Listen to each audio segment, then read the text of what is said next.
হরে কৃষ্ণ বন্ধুরা, কেমন আছো তোমরা সবাই? আজকে চলে এসেছি আমার বাড়ির ছোট্ট গোপুসোনাকে নিয়ে। সামনেই তো জন্মাষ্টমী, তো গোপুসোনাকে নতুন সাজে সাজাবো না? তো গোপুকে আজকে অঙ্গরাগ করাবো। তো তোমরাও সাথে থাকো, দেখতে থাকো আমি কিভাবে অঙ্গরাগ করি গোপুসোনার। আমি এখানে ট্রিপল জিরোর একটা ছোট্ট তুলি নিয়ে নিয়েছি, একদম সরু, আর 2-3টা ফেব্রিক নিয়ে নিয়েছি। আর বাকি কালারগুলো আমি 2-3টা ফেব্রিক দিয়ে অন্য কালার করে নিতে পারবো। 4টা কালার লাগবেই, লাল, নীল আর সাদা আর কালো। আর তোমাদের কাছে লাল, সাদা, কালো থাকলেও হবে। দেখো, খুব সহজেই তোমরা কিন্তু গোপুসোনার অঙ্গরাগ করতে পারবে। প্রথমে একটি লাল ফেব্রিক নিয়ে গোপুসোনার চরণে আলতা পরালাম। আমি এখন গোপুসোনার চোখ দুটো এঁকে নিচ্ছি। তোমরা যারা যারা অঙ্গরাগ করতে চাও কিন্তু ভয় পাচ্ছ, তাদেরকে বলছি চেষ্টা করো, অবশ্যই পারবে, হাতও কাঁপবে না। আমি কিন্তু গোপুসোনার চোখগুলো ট্রিপল জিরো তুলি দিয়েই করছি। আর দেখো কত সুন্দর করে চোখগুলো আঁকা হয়ে গেল। এখন আমি উপরে লাইন করে নিব।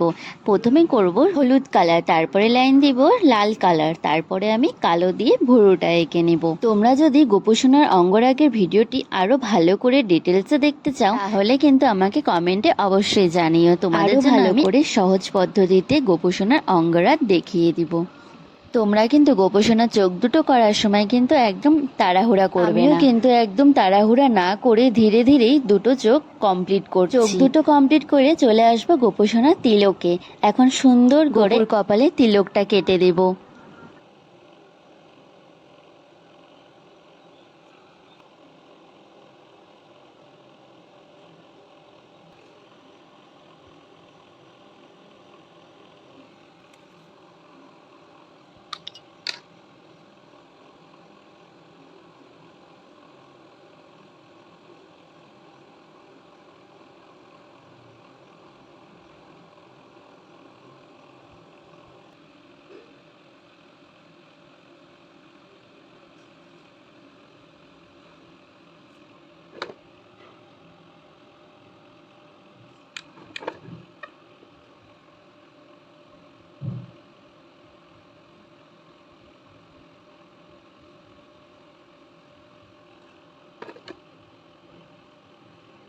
গোপুসোনার অঙ্গরাগ কিন্তু আমার কমপ্লিট করা হয়ে গেছে। এখন তোমরাও জানাও যে গোপুসোনার নতুন সাজে গোপুসোনাকে ঠিক কিরকম লাগছে। আবার দেখা হবে অন্য একটি ভিডিওতে। হরে কৃষ্ণ।